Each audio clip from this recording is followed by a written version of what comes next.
Зібралися сьогодні, по-перше, вшанувати важливий день для білорусів, так і для українців. Це день битви під Оршею. Це коли наш країнолюбницький трикутник боровся і переміг московицьку армію.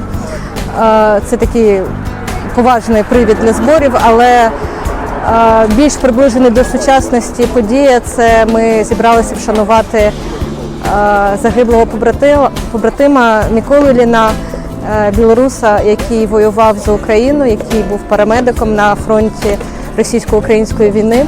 Рік тому, влітку 2020 року, він загинув під час бойових дій.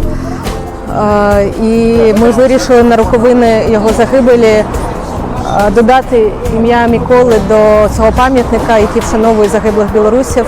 Власне, це логічне рішення, яке підтримала і білоруська громада в Україні, і небайдужі українці, волонтери, ветерани, власне, і друзі, і близькі Миколи також нас підтримали.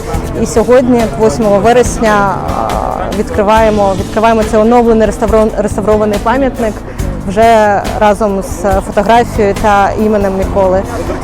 Вдячна Білоруському дому за цю ідею, за те, що звернулися, за те, що допомагали, за те, що організовували.